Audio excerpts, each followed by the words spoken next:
She wasn't just watching her neighbors, she was controlling them. From behind her peephole in apartment 9F, she seduced, blackmailed, and manipulated everyone around her like they were puppets on strings. But when her latest victims, an emotionally broken woman and a cocky neighbor, start falling for each other, the game spirals into chaos. Secrets surface. Surveillance is exposed, and the hunter becomes the hunted. This is a dark, twisted descent into obsession, power, and betrayal, where control isn't power, it's a ticking time bomb.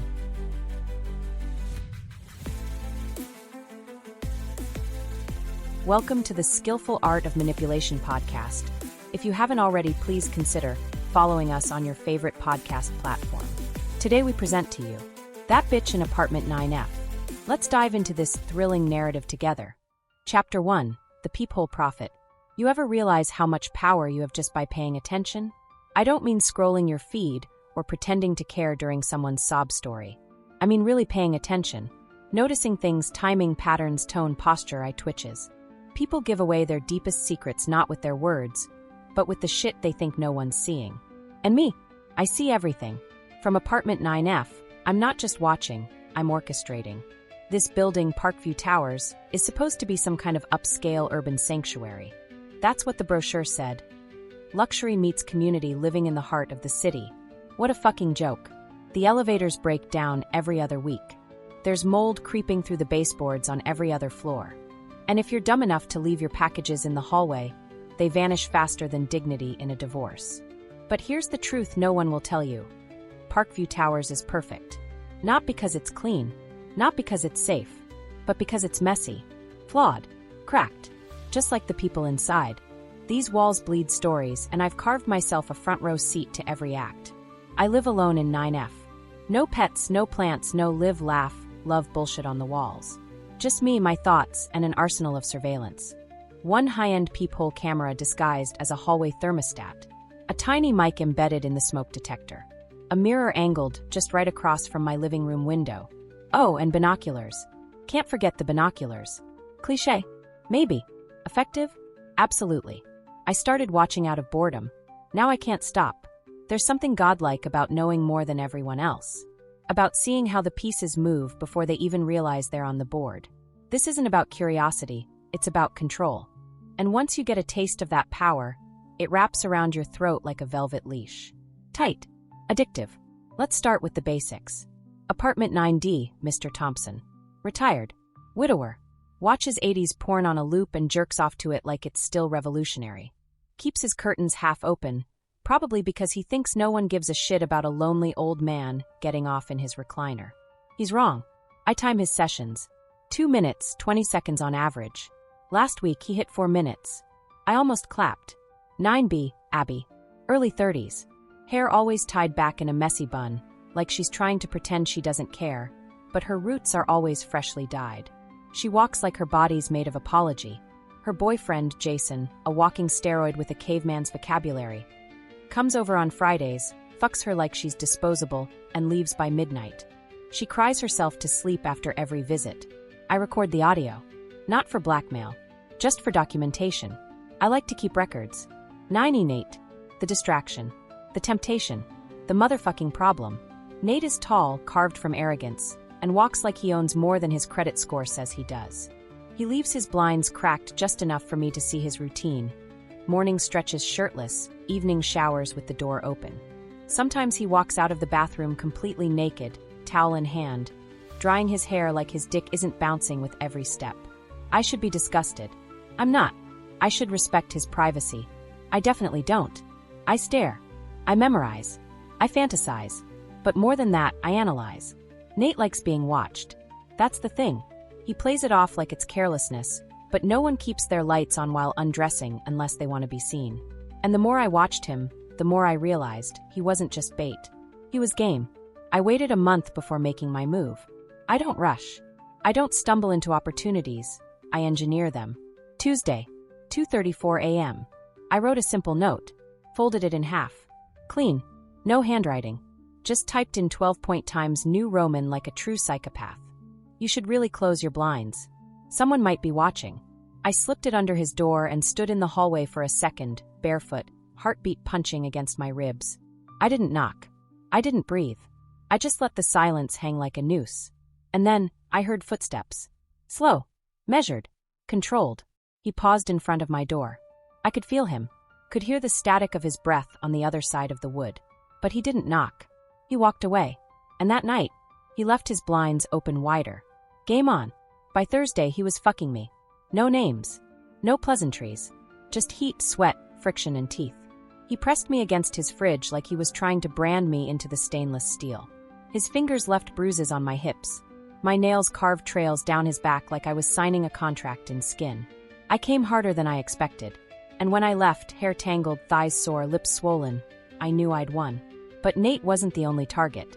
See, while most people spend their lives trying to get others to like them, I spend mine collecting leverage. Some people hoard money. Others hoard love. I hoard secrets. And Kevin in 9C? That motherfucker is full of them. He's quiet. Polite. The kind of guy who apologizes when you bump into him. Always has groceries delivered.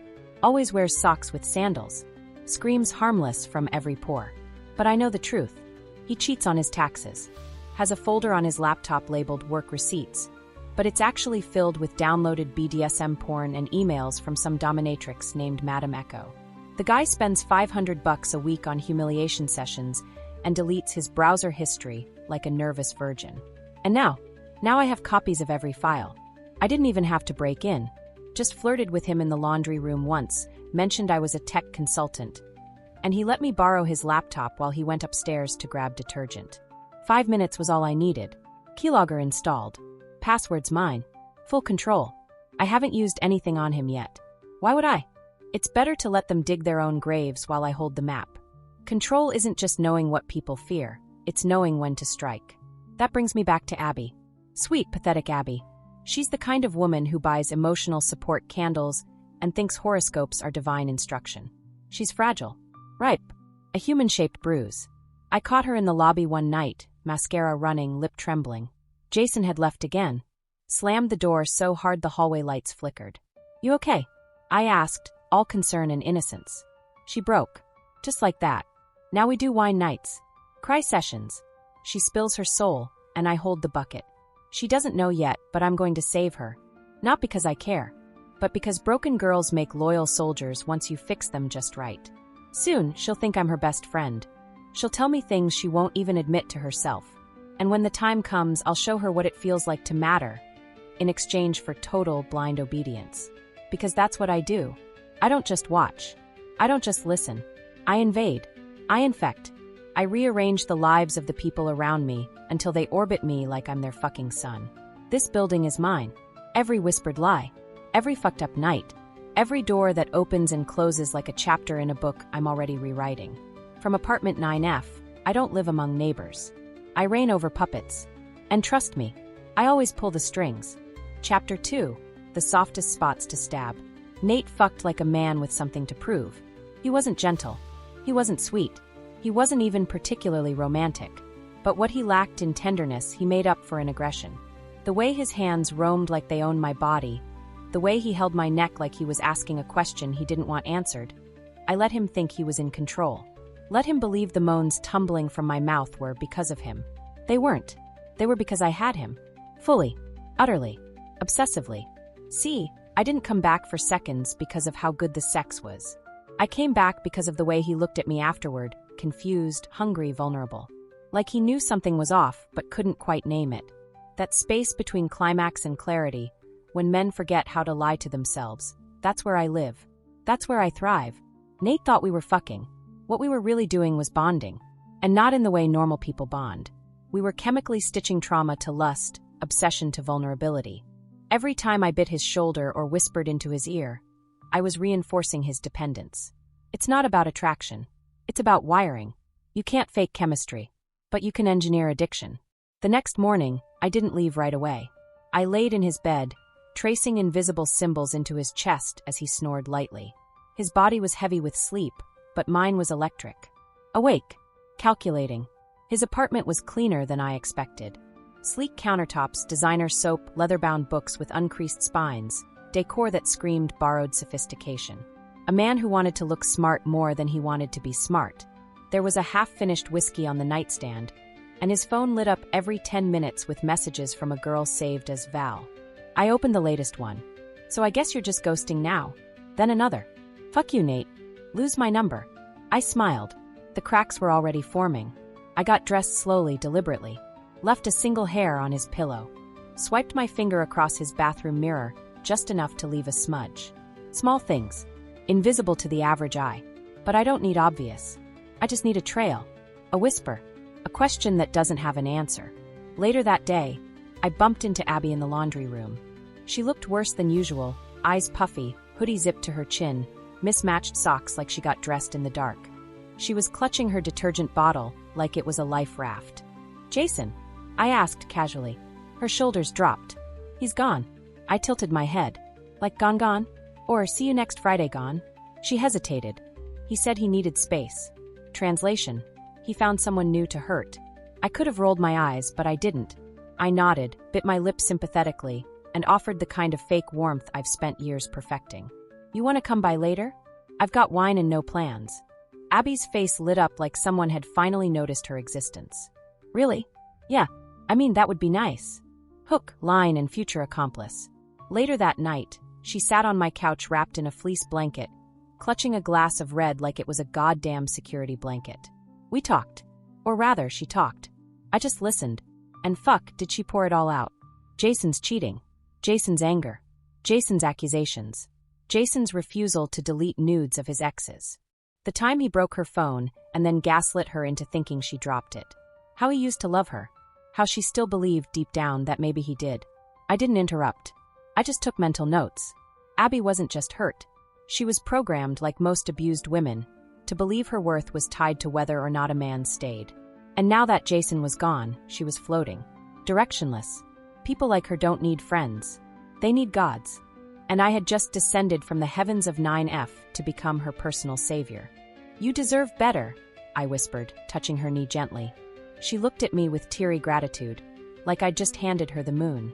And maybe I had. In her world, kindness was currency, and I was rich with it. She finished 2 more glasses. By the 3rd, she was slurring. He said I make him angry. Like make him angry. Like it's my fault. She trailed off, curling into herself like a dying animal. I pulled the blanket tighter around her and let her cry. Not out of empathy, but because this was the breaking point. And once she broke, I could rebuild her into whatever I needed. Loyal, grateful, useful. After she passed out on my couch, I tucked her in. Not out of love, but out of strategy. Empathy is the sharpest knife in my drawer.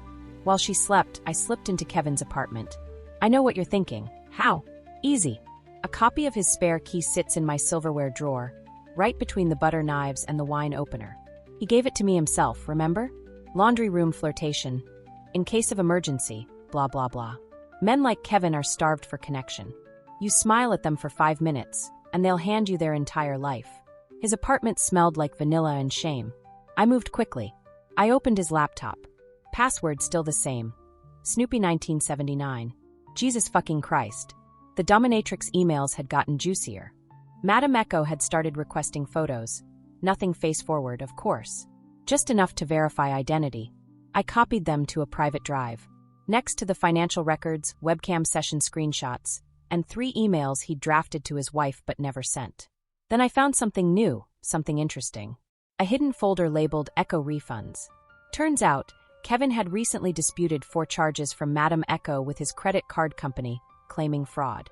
So while he was getting whipped and humiliated every Thursday night, he was secretly trying to claw his money back. And if Madame Echo ever found out, oh, Kevin, you delightful little liability. I grinned in the blue glow of the screen, the rush of discovery washing over me like good sex. By the time I slipped back into my own apartment, Abby was still snoring softly. I stood over her for a long minute, watching the rise and fall of her chest, listening to the pathetic sighs escaping her lips. She looked so peaceful, so moldable. You see, the thing about people is they're like wet clay. They don't realize how easy they are to reshape until you stick your fingers in. And me, I've got dirt under every nail. So by the end of that day, here's what I had. Nate, physically addicted and emotionally confused. 1 well-timed moan away from giving me access to his entire life. Abby, broken, dependent, and 1 more glass of wine away from thinking I was the only person who truly understood her.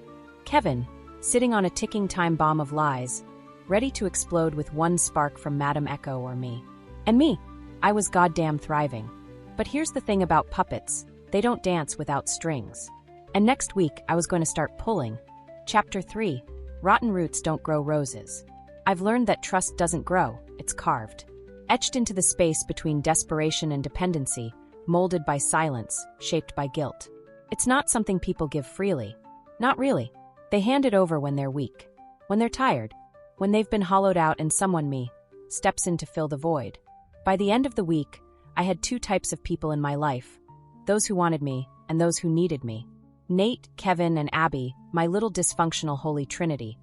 Each gripping a different part of the rope I was slowly wrapping around their throats. All it would take now was a tug. Thursday morning started like most others.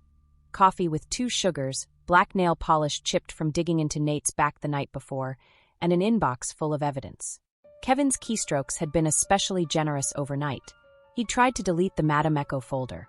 Poor baby thought if he dragged it to the trash and hit delete, it would disappear forever. But he forgot I installed sync access. Every file he thought was gone, still sitting in my cloud. Waiting. Breathing. I poured my coffee, took a long sip, and started typing. Subject Q. Me. This afternoon. Roof. 3 p.m. Don't be late, Kevin. We need to talk about. Echo. 9F. I didn't sign my name. He'd know. My presence was already seared into the back of his mind, like a cigarette burn. He was probably sweating the moment he saw it. Good. Let him squirm. I turned back to Abby. She was still in my bed, tangled in my sheets like some tragic thrift store Venus. Her mascara from last night had smeared like war paint, her breath soft, her shoulders twitching with whatever nightmare she was dancing through. I didn't wake her. Instead, I quietly unlocked my phone and opened the voice recording from the night before. I mean, sometimes I think I'm the problem. Maybe if I was thinner. Or if I didn't text him so much. Or if I just shut the fuck up when he's angry. That soft, broken voice echoed in my ears as I stood in my kitchen, eyes fixed on the skyline. She had no idea she was being recorded. Even better, she had no idea what I planned to do with it. By 3 p.m., I was on the rooftop of Parkview Towers. The view was decent, rusted railings, concrete slabs, and cigarette butts nestled between bird shit and dreams. The city stretched out in every direction like it was daring you to jump. Kevin arrived on time. He always did. That's the thing about weak men, they confuse punctuality with morality.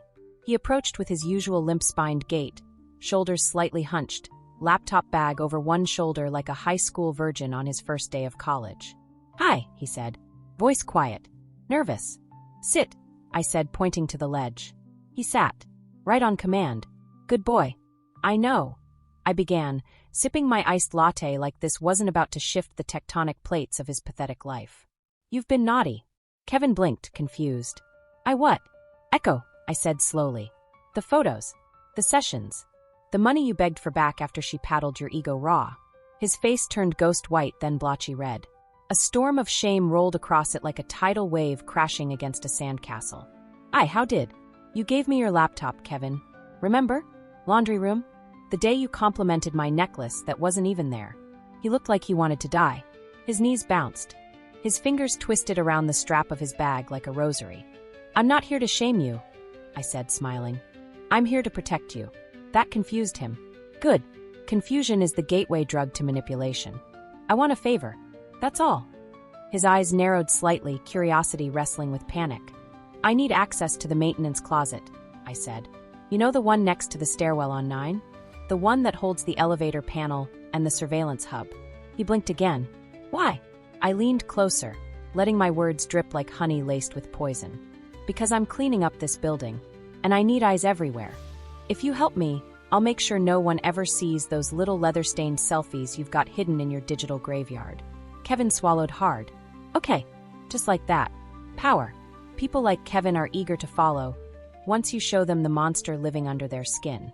Later that night, I watched Abby stare at her reflection for 27 straight minutes. She stood in my bathroom, a glass of wine in one hand, her phone in the other, scrolling through old pictures of her and Jason.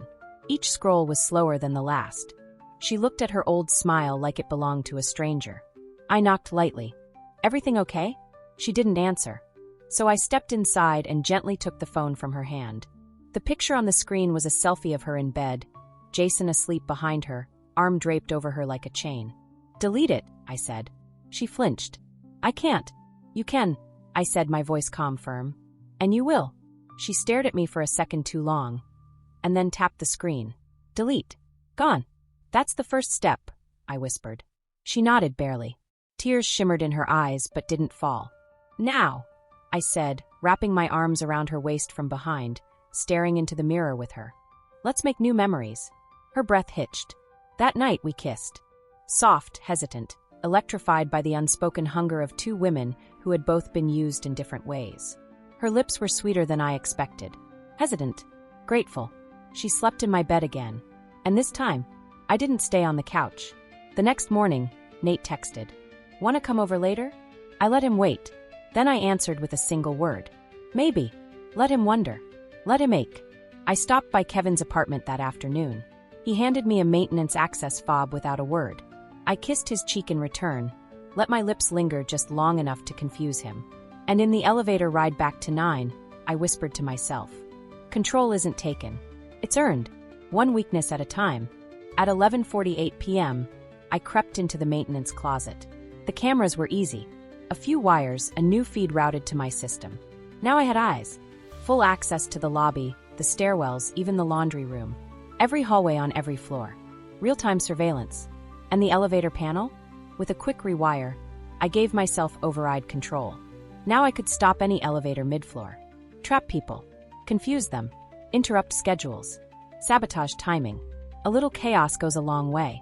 You'd be surprised how fast lives unravel when routines shift. By the end of the week, here's what I had.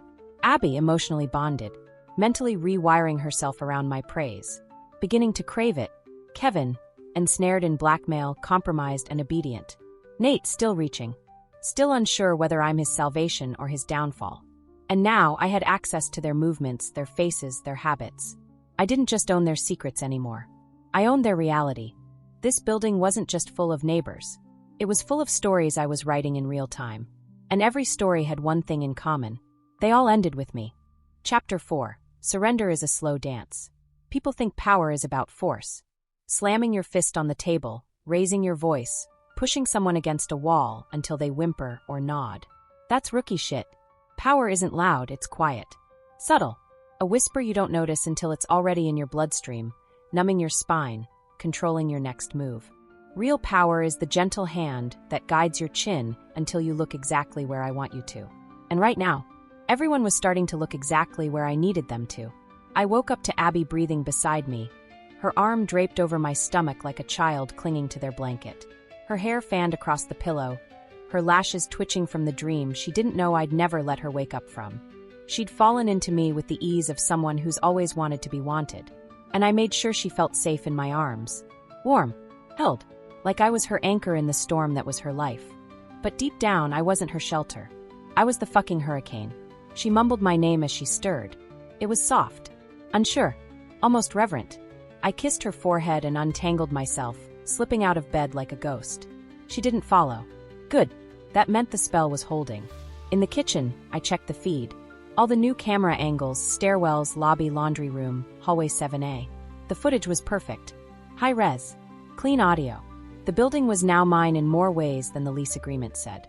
I watched Kevin leave for work at 7:42 a.m. sharp, bag clutched to his chest like it was filled with secrets and shame. I watched Nate pace his living room shirtless, checking his phone, opening and closing the fridge like it might give him a purpose. I watched Abby's boyfriend, ex, Jason, come into the building and leave 3 minutes later when no one answered 9B. I saw it all, knew it all, and more importantly, I could control it all. Later that afternoon, I texted Nate. "Feeling lonely yet?" He answered in 13 seconds. "You free tonight?" I let 3 hours pass. Then, "Maybe. What are you offering?" He responded with a photo. A bottle of wine. 2 glasses. A smirk. Basic. Predictable. But useful. By 9 p.m., I was in his apartment again. I wore a black slip dress, no bra, no underwear. His eyes devoured me. I saw his throat tighten when I crossed the threshold. He tried to pull me into a kiss, but I pressed a finger to his lips. No touching yet. His body tensed like he'd been zapped. I walked past him slowly, swaying. Every step was deliberate. I let the silence hang between us like a hot breath. You like games, don't you, Nate? He nodded. Too quickly. I turned and smiled, but it didn't reach my eyes. You're not in control here. He looked confused, then annoyed, then turned on. That last one. That's the one I wanted. I fucked you, I said, standing over him now, his back pressed against the edge of his couch. And now you think I'm yours? He opened his mouth. Don't speak. He shut it. Good boy. I leaned in, lips grazing his ear. You're not the hunter here, Nate. You're the prey. You were from the second you left your blinds open. He swallowed. I took his wine glass from his hand and placed it on the floor. Then I kissed him. Hard. Aggressive. Teeth clashing. Tongues fighting. And when I pulled away, he looked dazed. Dizzy. That's when I whispered it. I could ruin you. He blinked, lips parted. And I knew I had him. Not just physically. Mentally. Emotionally. Spiritually. Nate wanted me not because of how I looked, but because I made him feel something. Danger. Uncertainty. The crackle of control slipping through his fingers. He craved it now. He'd chase it even as it destroyed him. And that's what made him useful. When I got back to 9F, Abby was sitting on the couch, blanket wrapped around her shoulders, glass of wine half finished on the table. She didn't ask where I'd been. That was new. She just looked up and said, I missed you. That simple. 3 words that told me everything I needed to know. She was fully tethered to me now. No more questions. No jealousy. No accusations. Just longing. Longing disguised as patience. She reached for my hand, and I let her hold it. We watched some documentary on cults.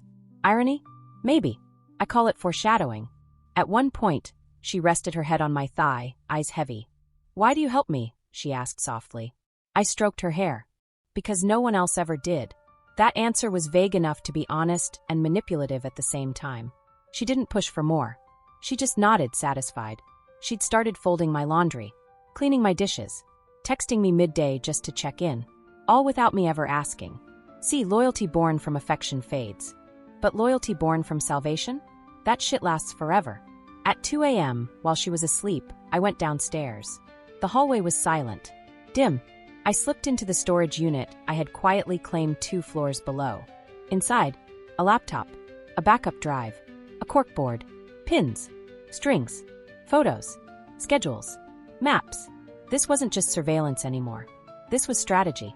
Abby's entire trauma history, from social media posts to an old blog she deleted in 2015, printed and annotated. Nate's financial records, court settlements, old dating profiles, his entire emotional blueprint. Kevin's deviance timeline, credit card transactions, fear points. Each of them mapped out like game pieces. I wasn't just playing with their lives, I was architecting their futures. And now I was ready to start phase 2. I took out a blank note card, wrote in bold red ink, 9B plus 9E collision required. Abby and Nate had never officially met. But soon, they would.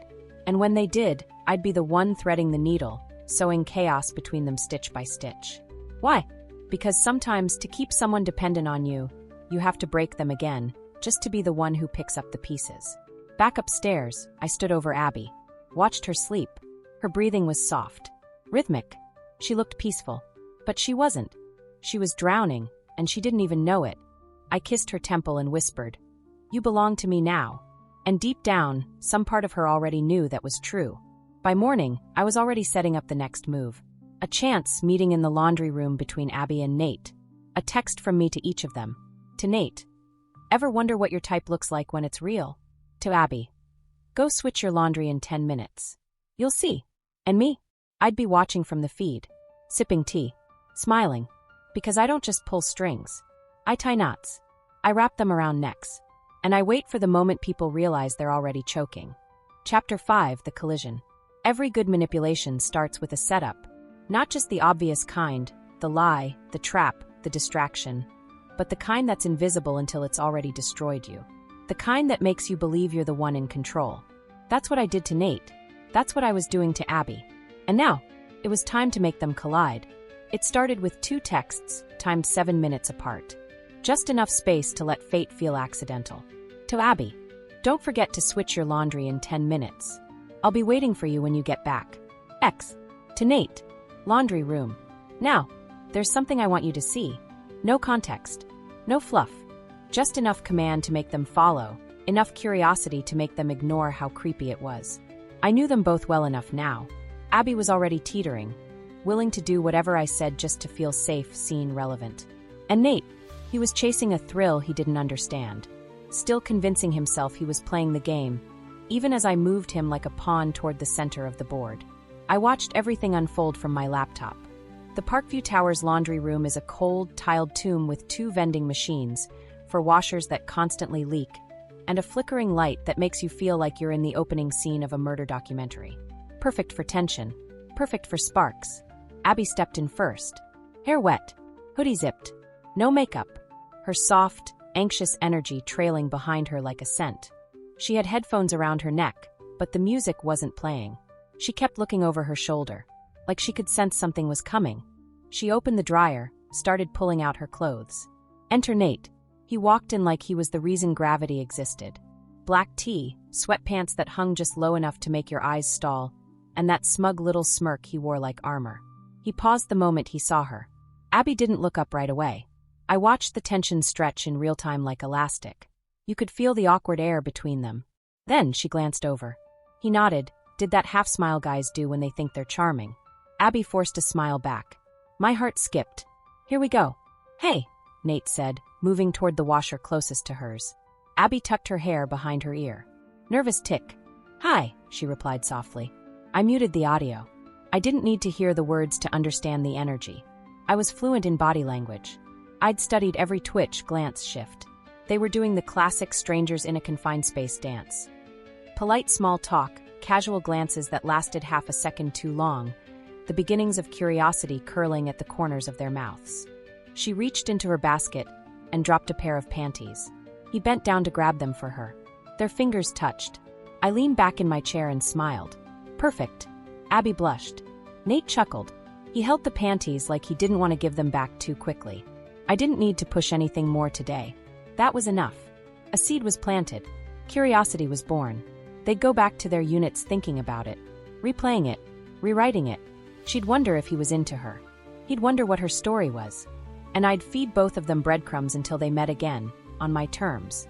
That's the thing about proximity and tension. You don't need an explosion, just a flicker of heat in the right direction. Later that night, Abby returned to my apartment. She didn't mention Nate right away, but I saw it in her face. The glow, the distraction, the way she bit her lip every time she wasn't speaking. Her eyes danced somewhere behind her thoughts. What's going on up there? I asked playfully, tapping her forehead.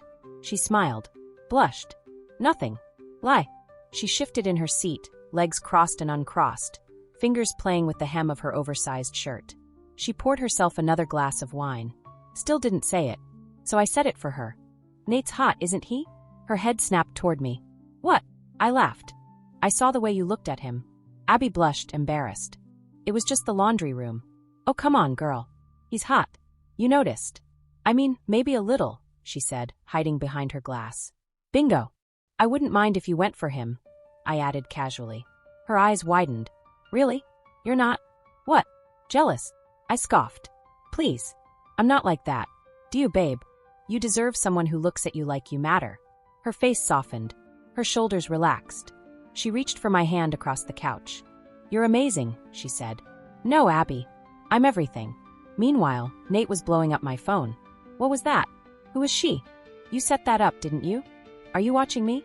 Why does it feel so good when you control me? I didn't reply. Not for hours. Then finally, she's your type.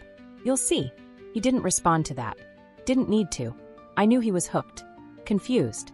Aroused. Threatened. Excited. People underestimate the power of tension between strangers. But tension creates friction. Friction creates heat. And heat is the first step toward devotion. The next day, I walked Abby past 9E. She didn't say anything, but her eyes flicked to the door. Just once. That's all I needed. I left a note for Nate under his door. Invite her for coffee. See what happens. I gave him no name, no confirmation, but I knew he'd know who I meant. He always follows when I lead. That night, Abby was in my shower, humming some sad indie song with broken lyrics and hopeful chords. I stood at my laptop, reviewing the hallway camera footage, watching Nate slide a note under 9B's door. When she returned to the living room, wrapped in a towel, skin still wet, eyes soft and sleepy, I smiled at her like I didn't just orchestrate her next obsession. She curled into me on the couch, trusting blind. "I'm so lucky I met you," she whispered. I kissed her shoulder and held her tighter. "No, Abby. You're fucked. You just don't know it yet. The thing about being a puppet master is that you can't fall in love with the marionettes. You have to keep your strings taut, your emotions cold, your vision sharp. But lately something was slipping. There were moments, fleeting, dangerous moments, where I caught myself wondering, what if someone pulled my strings? What if I was being watched? I shook it off. Paranoia is the price of control. I chose this. Still, I checked the peephole twice that night. I locked the windows. I changed my laptop password. Not because I was scared, but because I had so much to lose now. Because I had a kingdom. And every queen knows. Sooner or later, someone comes for the crown. Chapter 6, Cracks in the Glass. You know you've really got someone when they start trying to keep secrets from you. Because that's when they start lying. That's when they start stumbling, overcompensating, hiding things that you already know. But letting you see them try to hide it, that's the delicious part. That's when the real manipulation begins. Because then they're not just lying to protect themselves. They're lying to protect the version of themselves you let them become. It started 3 days after the chance encounter in the laundry room. Abby had been quieter. Not cold, just distracted. She still curled into me at night. Still laughed at the dumb shows I put on. Still poured wine like we were in some soft-focus lesbian fairy tale. But something was different. I saw it in the way her fingers danced across her phone screen a little more often. The way she checked her hair in reflective surfaces. The way her eyes flicked toward her door whenever we passed 9E. I knew she hadn't told me yet. But Nate had. The coward couldn't even wait 24 hours before he cracked. She came over. I made her coffee. That's all. That's what he texted. Then 3 hours later. You said she was my type. You wanted this, right? Classic deflection. Then a day of silence. Followed by, she asked about you. I didn't reply. Not because I was mad, but because I was thinking. Because this wasn't going to be a clean triangle. This was going to be a goddamn war. And wars don't start with bombs. They start with silence. That evening, Abby was brushing her hair in my mirror, humming some soft melody that made my skin itch. She looked like something out of a Pinterest board. Messy bun, oversized shirt, bare legs, innocence packaged in exhaustion. I watched her. Not just her body, but her eyes. The way they darted. Avoided mine. She knew I knew, but she didn't want to say it. And I wasn't going to make it easy for her. You seem happy lately, I said, sipping my tea. She paused. Smiled without teeth. Yeah, I guess I'm just adjusting. To what? I asked. She shrugged. I don't know. Everything. Anyone. That landed. She blinked too fast. Shit. She was so fucking obvious. I smiled slowly, stood, walked over behind her. Slid my hands around her waist, my lips close to her ear. You know you can tell me anything, right? She nodded, breath catching. But she didn't say it. Didn't admit it. Didn't confess that Nate had invited her into his apartment again the night before. Didn't tell me he made her laugh in a way I never had. Didn't admit that her loyalty, her need for me, was cracking under the weight of new desire. But I already knew, because I'd watched it all. On the hallway cam, I saw her knock. I saw him open the door shirtless with that smug, try-hard smile. I saw her hesitate, then step inside, and not come out for over an hour. So I waited. Let her pretend. Let her soak in guilt. Let it ferment. People underestimate how exhausting secrets can be. How heavy they get. How they rot from the inside out. And Abby was soft, emotionally, mentally. She wasn't built for deception. She could barely carry her past, let alone a new lie. So I gave it time. Let her unravel. And while she unraveled, I dug deeper. Nate, for all his cocky posturing, was starting to slip. He texted less. Asked more questions. Tried to flip the dynamic. Are you jealous? What are we even doing? Why do you want us to meet if it just pisses you off? The audacity. I didn't respond for 2 days. Then finally, because I needed to see who breaks first. And it's not going to be me. He didn't reply after that. I knew he was brooding. Men like Nate don't know how to process being outplayed by a woman who's 3 moves ahead. He probably paced around his apartment, jerking off to the idea of regaining control. But control isn't a prize you earn back. It's a leash you never noticed tightening. By the weekend, Abby broke. It was subtle. We were sitting on the balcony, her head in my lap, the city bleeding lights beneath us. She had a blanket wrapped around her like armor, but her shoulders were trembling beneath it. I need to tell you something, she said, her voice cracking. I didn't flinch. Didn't move. Didn't breathe. Okay, I whispered, stroking her hair. She didn't look up. It's about Nate. There it was. I let silence answer her. Let her fill it. We've been talking. Not like, a lot, but enough. I didn't want to hide it from you. He's nice. And for once, I feel like someone looks at me without seeing all the fucked up parts. Her voice broke. I kept stroking her hair. Still no reaction. Still no anger. Because that's the thing. People expect confrontation. Drama. Accusations. But when you give them stillness, they drown in it. She waited for a slap that never came. Waited for me to scream. When I didn't, she started crying. I'm sorry, she whispered. I know, I said. And I kept stroking her hair. She fell asleep like that. Tears on my thigh. Guilt in her chest. Leash around her soul. That night, I stayed up watching the hallway footage. Every frame. Abby knocking. Nate opening the door. Their awkward, nervous smiles. The look they gave each other like teenagers trying to pretend they weren't horny. They didn't fuck. Yet. But the tension was there. Alive. Crawling between them like electricity in a flooded basement. And I realized something I hadn't expected. Something dangerous. I was jealous. Not because I loved either of them. I didn't. I'm not sure I can. But because they belonged to me. And now, they were orbiting each other. Breaking free. Creating something new. Something outside of my design. And that was unacceptable. So I did what I do best. I sowed seeds. That Monday, I sent Abby a message from a burner app. No ID.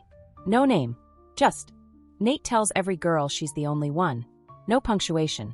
Anonymous enough to be haunting. Personal enough to ignite doubt. Then an hour later, I sent Nate this. She's not who she says she is. Check her ex's police records. Ask her why she cried when he left. Both of them spiraled by nightfall. Abby barely spoke over dinner. Nate paced his hallway like a ghost. And me? I sat in my apartment, sipping wine, listening to the new voicemails they were each too scared to send each other. Because chaos isn't just useful. It's a reminder. A reset button. A leash tightening after too much slack. By the time midnight rolled around, Abby was in bed with her back turned to me. Nate hadn't texted in hours. The building was quiet. But in that silence, I felt it, the shift. This wasn't just a game anymore. This was possession. Obsession. Mine. The strings were tightening. But so was something else. A crack. A pressure. Something inside me. Something I didn't recognize. Something that whispered. What happens when they pull back? What happens when they stop needing you? What happens when the bitch in apartment 9F gets outplayed?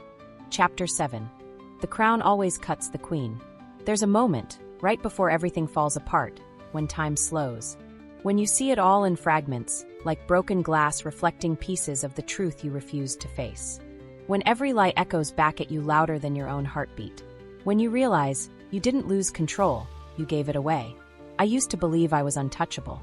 That from apartment 9F, I reigned over Parkview Towers like some unholy goddess, an architect of chaos. The silent bitch behind the curtain pulling every string while everyone else danced, begged, fucked, and wept at my command. But power isn't permanent. And control is an illusion that disappears the moment someone stops being afraid of you. It started with a whisper. Not a sound. Not a voice. A feeling. A flicker of unease. That morning I woke up alone. Abby had left the bed without kissing my shoulder like she always did. No post-it on the bathroom mirror. No coffee already brewed. No texts. No calls. Just silence, which wouldn't have been alarming. If the night before, she hadn't cried in my arms about how safe she felt with me. If she hadn't looked up at me with those wounded eyes whispering, "Please don't ever leave me." But she had. And now she was gone. At first, I paced the apartment, checking the hallway feed. Nothing. 9BS door stayed shut. Lights off. No movement. I texted. "Everything okay?" No response. 5 minutes passed. Then 10. Then 20. So I knocked. She didn't answer. But someone else did. From down the hall. Nate. He stepped out of 9E, shirtless, hair tousled, like he didn't know what century he was in. We locked eyes. Something about his face had changed. Harder. Colder. Smarter. I stepped toward him. "You've seen Abby?" "Yeah," he said flatly. "She's with me." I blinked. "Excuse me? Since when?" "Since she stopped pretending you weren't poisoning her." The silence hit like a gunshot. I stared at him, searching for a crack, a lie, a smirk. anything to prove he was bluffing. But he wasn't. He was calm, centered, the kind of calm that comes after the storm. She found the cameras, he said. Your little peephole project. Your feed. He held up a phone. My feed. My fucking hallway footage. Playing on his screen. I felt the blood drain from my face. She showed me, he continued. Then we started digging. Kevin helped. You remember Kevin, right? You made him think you owned him. Kevin? The sock-wearing tax fraud with a humiliation fetish? He was helping them. Oh, and Abby? Nate said, stepping closer. She found the recordings. Of her therapy sessions. Her crying in your arms. You recorded every second. What the fuck is wrong with you? I couldn't breathe. I wanted to scream. To strike him. To twist his pretty little face into a bloody pulp. But I didn't. Because just behind him, Abby appeared. And she looked like a different person. Her posture was straighter. Her expression calm. Her lips pressed into a line like she'd tasted rage and decided to drink the whole fucking bottle. You lied to me, she said, voice hollow. I didn't answer. You made me think you loved me. I did, I whispered. No, she said. You loved owning me. She stepped forward, holding something. A USB stick. I copied everything, she said. All your files. Every video. Every note. Every message you sent pretending to be anonymous. Every manipulation. You don't understand, I snapped.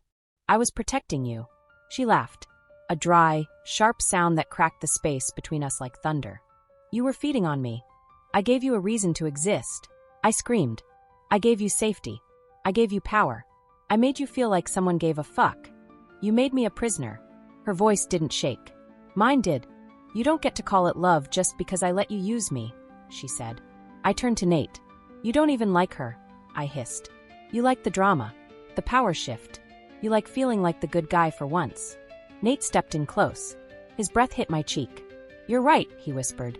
But even the good guy knows when to bury the monster. They left me standing there. Alone. Stripped. Unraveled. And I stood there for hours. Literally hours.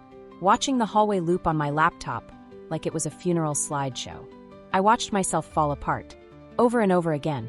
And when I finally moved, it wasn't to cry. It was to burn. The storage unit was still there. Unbothered. All my files. My corkboards. My plans. My kingdom. I poured lighter fluid across the floor, soaked the carpet, the desk, the chair.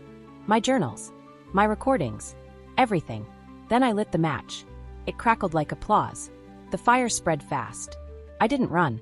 I watched it for 6 minutes and 42 seconds before the alarm blared, and I finally walked away. I didn't look back. Because I knew. That chapter was over. Now I sit in a different building. A cheaper one. New city. New name. No cameras. No files. No puppets. But every night, I stare through the slats of my blinds at the apartment across from mine. A young couple lives there. They fight a lot. The guy leaves late. The girl cries on the couch. Sometimes she stares into space like she's wondering what it would feel like to burn it all down. I haven't done anything. Haven't said anything. Yet. But I can feel it again. That itch. That urge. To pull one string. To send one note. To find one weakness. Because here's the truth. You can kill the queen. You can burn the throne. But the bitch in apartment 9F? She doesn't die. She relocates.